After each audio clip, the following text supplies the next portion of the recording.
मैं नहीं बताया आपको? प्रथम विश्वविद्यालय नालंदा विश्वविद्यालय बिहार का ही है, बिहार में ही स्थित है। अब सोचिए कि उस समय पे विदेश के लोग यहाँ पर पढ़ने के लिए आते थे और आज के लोग यहाँ पर पढ़ने के लिए नहीं आते हैं। यहाँ पर कोई औद्योगिक क्षेत्र नहीं है और बिहार बोर्ड में एक क्वेश्चन भी पूछ दिया जाता है कि बिहार निम्नलिखित में से कौन पिछड़ा राज्य है। कितनी शर्म की बात है कि यहाँ के जितने भी बिहार के लड़के हैं सब सारे लोग जाकर गर्व के साथ में बिहार को टिक मार के आते हैं। अरे शर्म आनी चाहिए बिहार बोर्ड को ये क्वेश्चन डालते हुए, क्यों पिछड़ा राज्य है ये आप सोचिए और इस चीज को विकसित राज्य में कन्वर्ट करिए। ये आपका रिस्पॉन्सिबिलिटी।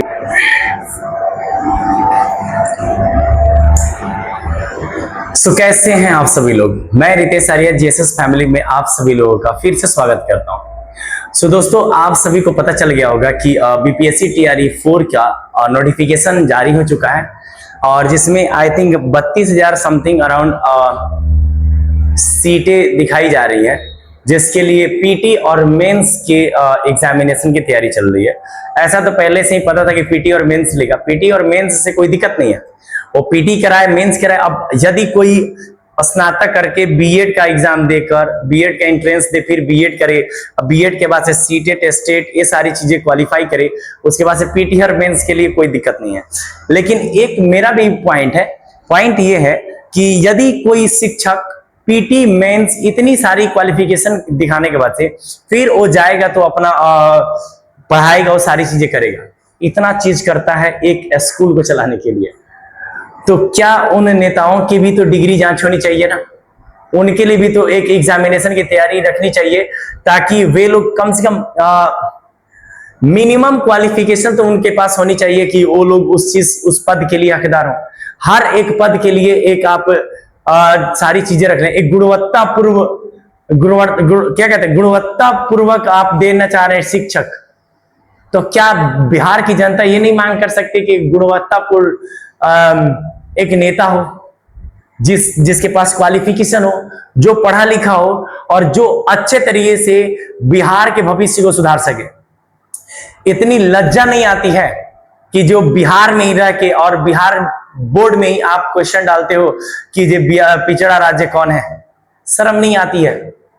यदि आप में इतनी ताकत है कि आप एक सीटेट क्वालिफाई कर सकते हैं तो पीटी के साथ आप मेंस लीजिए, चाहे जो भी लीजिए, वो सारा चीज देने के लिए बिहार का युवा तैयार है। ठीक है, इससे कहां डर के भागने वाला है सब? इतना कमजोर बिहार वालियों को समझ लिए हो क्या जी? अरे भाई साहब, कम से कम अपनी भी तो क्वालिफिकेशन दिखा दो, या फिर कम से कम जो भी बड़े बड़े नेता हैं सब, ये लोग को कम से कम इतना चीज थोड़ा सा तो संविधान में संशोधन करके ये चीज तो लागू करो कि नेता बनने के लिए हर एक पोस्ट के लिए कम से कम they have minimum qualification for their post, इतना तो होना चाहिए। खैर, सभी बिहार के नए शिक्षक बनने वाले सभी अभ्यर्थियों का मेरा नमस्कार। मैं रितेश आर्य आप सभी लोगों का ज्ञान शिक्षण संस्थान में बहुत बहुत स्वागत करता हूँ। सो दोस्तों, अब तो पीटी और मेंस की बातें जब सरकार ने कह ही दी है और सिलेबस भी जारी कर दिया है, जिसमें सबसे ज्यादा जो देखने को मिल रहा है वो बिहार से रिलेटेड क्वेश्चंस पूछे जाएंगे, तो मैं आप सभी लोगों के लिए एक बहुत ही प्यारा सा पीडीएफ लेकर आ चुका हूं, जो पीडीएफ डॉक्टर देव सिंह जी के द्वारा ये लिखा गया है। बड़ी ही अच्छे तरीके से इन्होंने इस टॉपिक को बनाया, इस पूरे पीडीएफ को बनाया हुआ है डॉक्टर देव सिंह। इनका देव सिंह एजुकेशनल हब नाम से सारी चीजें चलती है, आप ले सकते हैं इनका। व्हाट्सएप से आप बात कर सकते हैं, कॉल कर सकते हैं, मैसेज कर सकते हैं और इनसे आप पीडीएफ ले सकते हैं। और ये सर बहुत ही अच्छे तरीके से पीडीएफ दिए हुए हैं। मैंने तो इनसे परमिशन नहीं लिया हुआ है बताने का, बट मेरे को बहुत ही अच्छा लगा। अब मैं खुद पढ़ रहा हूँ तो मेरे को बहुत अच्छा लग रहा है पढ़ने में, देखकर भी सब चीजें अच्छे तरीके से लिखी गई है और अच्छे तरीके से समझाया गया। सो ये जो टॉपिक है बिहार से रिलेटेड, तो आज हम लोग इन्हीं के टॉपिक से डॉक्टर देव सिंह जो सर है, इनका देव सिंह एजुकेशनल हब नाम से चलता है, आप सर्च मार सकते हैं यूट्यूब पे, फेसबुक पे, और इनसे ले सकते हैं। व्हाट्सएप भी है इनका 7007634586, इनसे आप पीडीएफ ले सकते हैं, इनके टेलीग्राम जो भी चैनल होगा वहां से। ठीक है, क्योंकि मेरे को भी ये सब मिली हुई है। तो आज हम लोग देखने वाले हैं बिहार का परिचय। बिहार का परिचय क्या है? बिहार क्या है? बिहार वह धरती जहां से हमारे देश के प्रथम राष्ट्रपति, भारत में भारतीय राष्ट्रीय आंदोलन की प्रथम क्रांति, भारत में प्रथम विश्वविद्यालय, ये सारे चीज रहे हैं। ठीक है, तो आइए इनके बारे में हम लोग जिक्र करते हैं। बिहार भारत का पूर्वी भाग में स्थित एक ऐतिहासिक सांस्कृतिक दृष्टि से अत्यंत महत्वपूर्ण राज्य है। इसका नाम बिहार जो शब्द है, बिहार शब्द से बना है, जिसका अर्थ होता है बौद्ध मठ। प्राचीन काल में यहां अनेक बौद्ध विहार होने के कारण इसका नाम बिहार पड़ा। यह है बिहार, जियो हो बिहार के लाला। तो देखते हैं इसका गठन कब हुआ था। इस राज्य का गठन 22 मार्च 1912 ईस्वी को हुआ था, जिसकी राजधानी पटना को बनाया गया था। इसका क्षेत्रफल लगभग 94,163 वर्ग किलोमीटर है, जिसके अंतर्गत लगभग 38 जिले आते हैं। इसमें प्रमंडल 9 है और इसका उच्च न्यायालय पटना में स्थित है। बिहार की जो राजकीय भाषा है वह हिंदी है और द्वितीय राजकीय भाषा उर्दू को माना जाता है। बिहार का ऐतिहासिक महत्व क्या रहा है, हमारा बिहार किस लिए प्रसिद्ध है और यहाँ की क्या चीजें ऐसी चीजें हैं जिससे बिहार को इतना खूबसूरत बनाता है, तो उसके लिए हम बात करते हैं। तो बिहार का ऐतिहासिक महत्व क्या है। बिहार में प्राचीन मगध साम्राज्य का केंद्र रहा है बिहार। ठीक है, मौर्य एवं गुप्त साम्राज्य की जन्मभूमि रहा है, जहां से मौर्य वंश और गुप्त वंश का साम्राज्य चला हुआ है। गौतम बुद्ध को बोध गया में ज्ञान की प्राप्ति हुई। गया जो बिहार का ही एक जिला है, बिहार में ही है। ठीक है, भगवान महावीर को जैन धर्म से गहरा संबंध हुआ, ये बिहार की धरती से हुआ। विश्व का प्राचीन विश्वविद्यालय नालंदा और विक्रमशिला यही स्थित है। मैंने बताया आपको, प्रथम विश्वविद्यालय नालंदा विश्वविद्यालय बिहार का ही है, बिहार में ही स्थित है। अब सोचिए कि उस समय पे विदेश के लोग यहाँ पर पढ़ने के लिए आते थे और आज के लोग यहाँ पर पढ़ने के लिए नहीं आते हैं। यहाँ पर कोई औद्योगिक क्षेत्र नहीं है और बिहार बोर्ड में एक क्वेश्चन भी पूछ दिया जाता है कि बिहार का निम्नलिखित में से कौन पिछड़ा राज्य है। कितनी शर्म की बात है कि यहाँ के जितने भी बिहार के लड़के हैं सब सारे लोग जाकर गर्व के साथ में बिहार को टिक मार के आते हैं। अरे शर्म आनी चाहिए बिहार बोर्ड को ये क्वेश्चन डालते हुए, क्यों पिछड़ा राज्य है ये आप सोचिए और इस चीज को विकसित राज्य में कन्वर्ट करिए। ये आपका रिस्पॉन्सिबिलिटी बनता है। ठीक है, सांस्कृतिक दृष्टि से हमारा जो बिहार है, यहाँ का सबसे अहम जो पूजा होता है उसे कहते हैं छठ पूजा, छठ का व्रतिया। ये भारत के बिहार का सबसे सुप्रसिद्ध त्योहार में से एक त्योहार है। सबसे बड़ा त्योहार छठ पर्व होता है और इस छठ पर्व में दूर दरार से लोग जो बाहर रहकर काम करते हैं वे जरूर छठ पूजा में शामिल होना चाहते हैं। ये हमारे बिहार का कल्चर है। यहाँ की प्रसिद्ध लोक चित्रकला मधुबनी चित्रकला है और प्रमुख भाषाएं हिंदी, भोजपुरी, मैथिली, मगही, अंगिका और बज्जिका आदि बोली जाती है।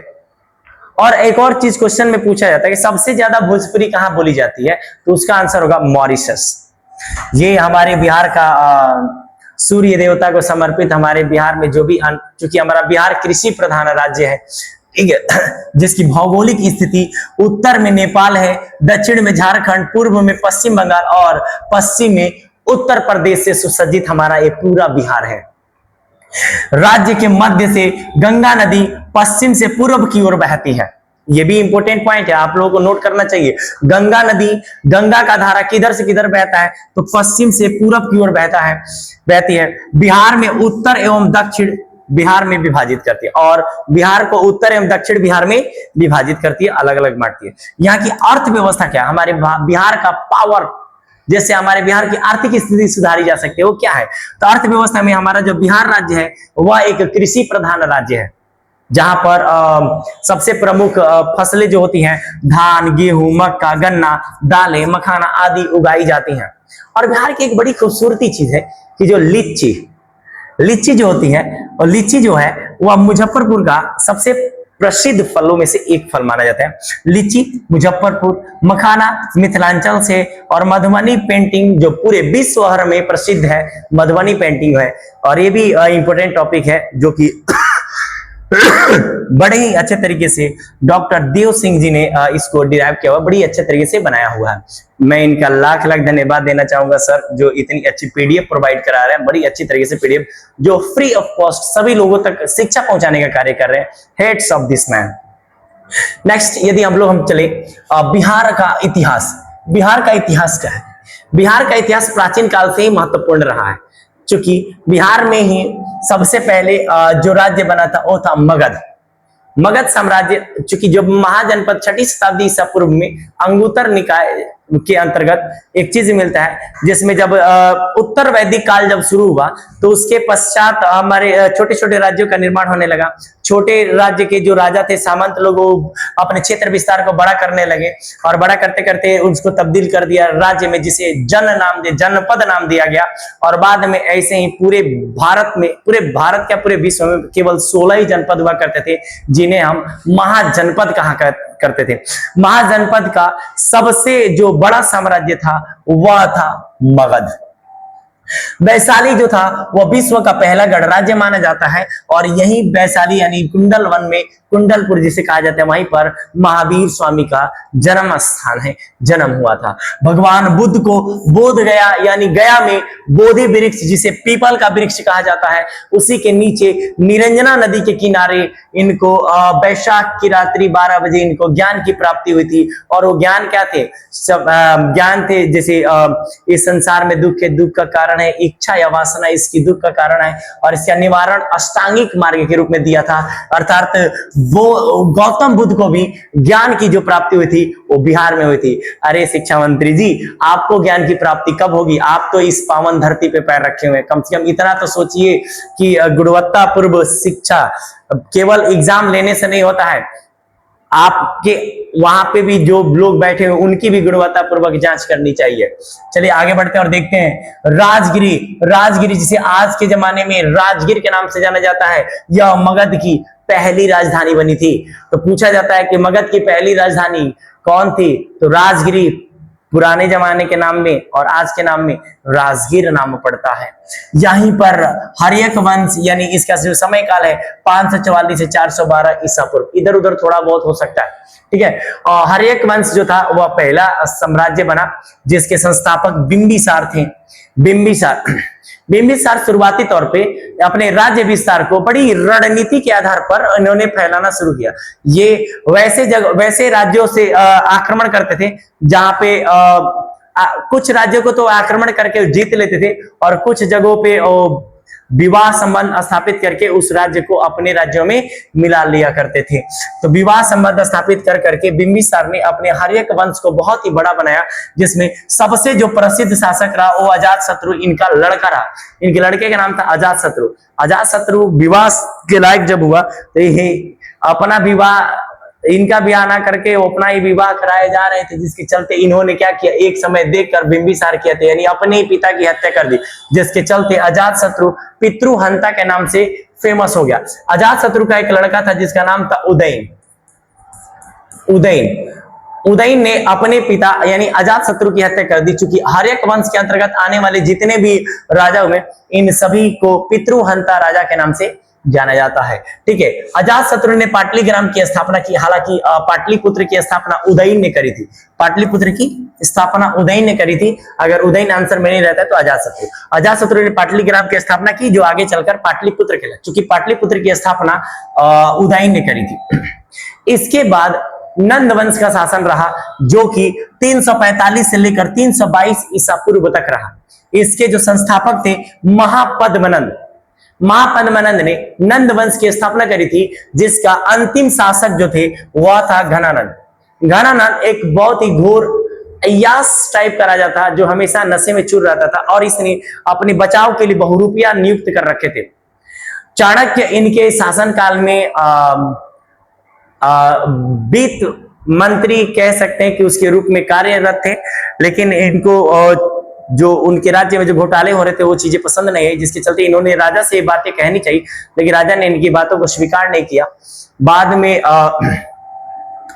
चंद्रगुप्त मौर्य ने इनकी हत्या कर इनकी बेटी दुर्धरा से विवाह संबंध स्थापित कर अपने मौर्य साम्राज्य की स्थापना चाणक्य अर्थात कौटिल्य के आधार पर किया था। चंद्रगुप्त मौर्य साम्राज्य के संस्थापक रहे, जिनका शासनकाल लगभग 322 से लेकर 185 ईसा पूर्व तक रहा। इनके गुरु का नाम था चाणक्य, और चाणक्य के आधार पर चंद्रगुप्त मौर्य ने घानानंद की हत्या कर अपने साम्राज्य की स्थापना कर दी। क्योंकि घानानंद के समय पे सिकंदर ने आक्रमण कर दिया था और चाणक्य ने एक ख्वाब देखा था कि अखंड भारत हो, भारत कभी टूटे नहीं, ठीक है, अखंड भारत हो। लेकिन सिकंदर पूरे विश्व पे अपना पताका लहराना चाहता था, लेकिन ज्ञानानंद को इसका तनिक भी आभास नहीं था, जिसके चलते चाणक्य नीति लगाकर चंद्रगुप्त मौर्य के हाथों ज्ञानानंद की हत्या करवा दी गई और मौर्य साम्राज्य की स्थापना की गई। इस मौर्य साम्राज्य का सबसे महानतम जो सम्राट बना वो अशोक बने, और यह है अशोक चिन्ह, यह है अशोक स्तंभ, जो भारत में सबसे प्रसिद्ध माना जाता है, सबसे अच्छा माना जाता है। अशोक ने कलिंग युद्ध किया था। कलिंग युद्ध में लगभग लाखों लोगों की हत्या कर दिया, चारों तरफ खून चीख पुकार देखकर इनका हृदय परिवर्तित हुआ, ठीक है। और हृदय परिवर्तित होने के पश्चात ये इन्होंने जैन धर्म को छोड़कर बौद्ध धर्म को अपना लिया था। एक और बात बता दें, चंद्रगुप्त मौर्य जैन धर्म के अनुयायी थे, जैन धर्म के मान्यवर थे, जबकि अशोक सम्राट कलिंग युद्ध के पश्चात जब इनका हृदय परिवर्तित हुआ तो हृदय परिवर्तित के पश्चात ये बौद्ध धर्म को अपना लिया था। और अब बौद्ध धर्म के प्रचार प्रसार के लिए इन्होंने अपने बेटा और बेटी महेंद्र और सुमित्रा को श्रीलंका भेजा हुआ था, और श्रीलंका में बौद्ध धर्म का प्रचार प्रसार करने के इन्होंने 80,000 स्तूपों का निर्माण करवाया था, शिलालेख लिखवाए थे। 14 इनके शिलालेख मिलते हैं, और इनके शिलालेख को पढ़ने का सबसे पहला श्रेय जाता है जेम्स प्रिंसेप को। जेम्स प्रिंसेप ने सबसे पहली बारी सम्राट अशोक का शिलालेख पढ़ा हुआ था। इनके जो शिलालेख थे ये 14 पाए गए, और सबसे ज्यादा किसमें पाए गए?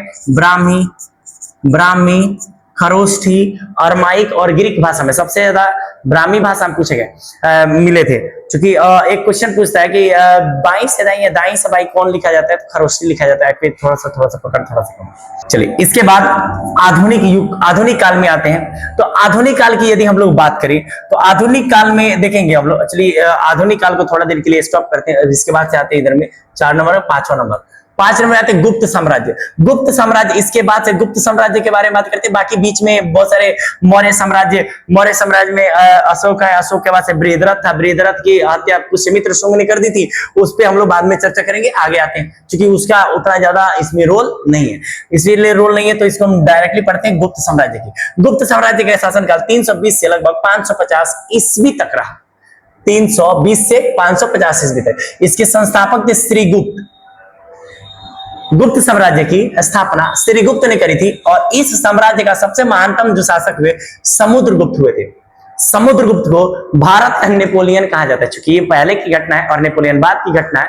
लेकिन इन्होंने लगभग बिना लड़े 9 दक्षिणावर्त और 12 उत्तरावर्त ऐसे कुछ करके राज्यों को जीत लिया था, ठीक है। और जिसके चलते इन्हें भारत का नेपोलियन कहा जाने लगा, संबोधित किया जाने लगा, ठीक है।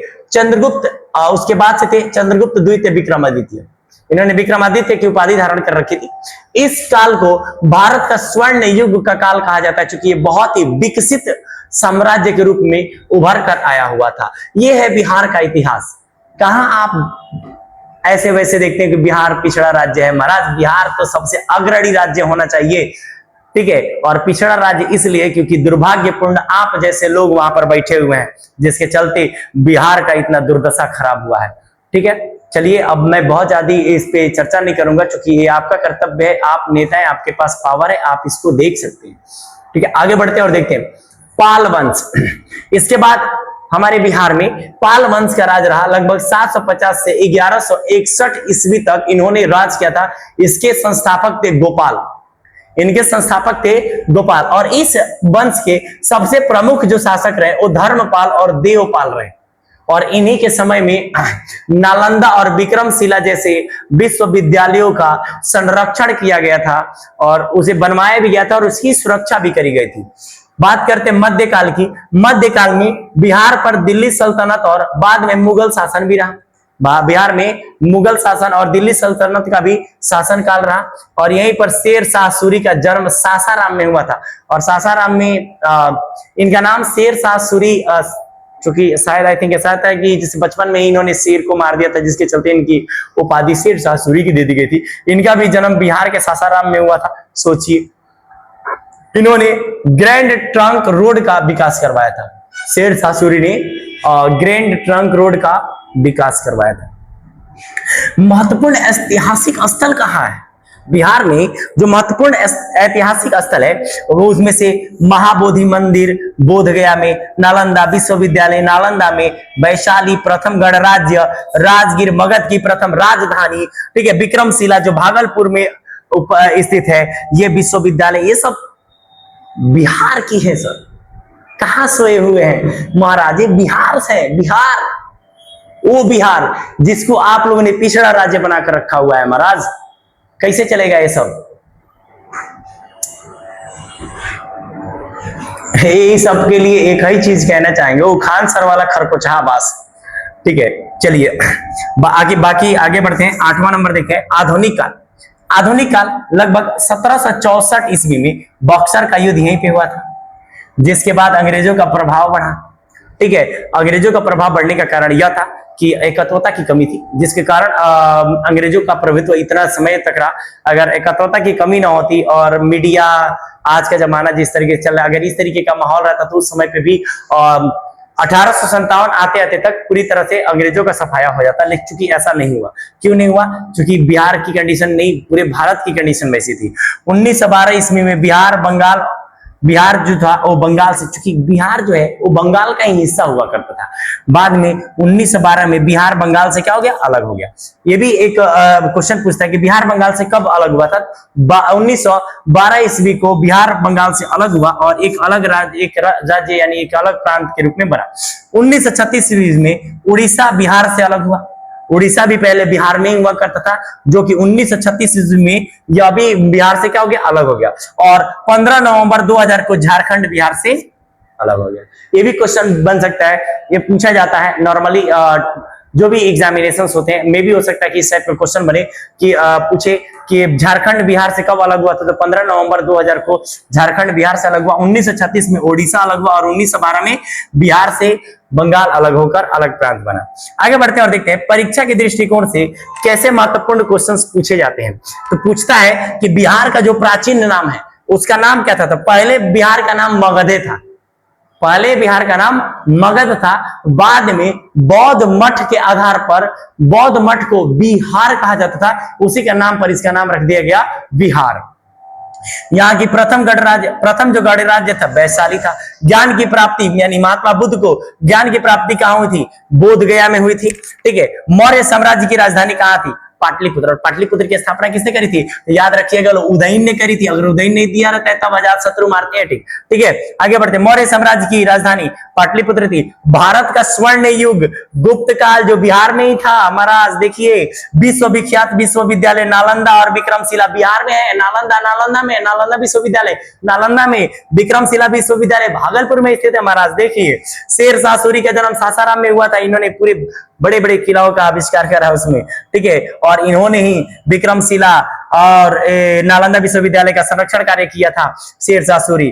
और बिहार राज्य की स्थापना जो हुई थी वो 22 मार्च 1912 ईस्वी को हुई थी। मैं एक बार फिर से धन्यवाद देना चाहता हूँ डॉक्टर देव सिंह सर को, जो देव सिंह एजुकेशनल हब के नाम से शायद आई थिंक इनका टेलीग्राम चैनल या फिर जो भी फेसबुक पे इनका चलता है वो देखेंगे। और व्हाट्सएप नंबर से आप लोग इनसे जुड़कर और ऐसे अच्छे खूबसूरत रंगीन और सुंदर लिखावट में आप लोग PDF प्राप्त कर सकते हैं और अपने परीक्षा की तैयारी को सुनिश्चित कर सकते हैं। मिलते हैं एक अगले वीडियो में, तब तक के लिए मैं चाहूंगा कि आप लोग प्लीज एक प्यारा सा कमेंट कर दीजिए, लाइक कर दीजिए और शेयर कर दीजिए और फॉलो करना ना भूलिएगा। भाई को सपोर्ट करिए ताकि और भी अच्छी बिहार से रिलेटेड ये जितने भी GK GS हैं ये सारी चीजें मैं आप सभी के सामने लेकर आता रहूं, जिससे आपकी शिक्षक की तैयारी सुनिश्चित हो सके। जेएसएस फैमिली में आप सभी लोग का जुड़ने के लिए बहुत बहुत धन्यवाद और मिलते हैं एक और अगले इंटरेस्टिंग वीडियो के साथ। तब तक के लिए जय हिंद।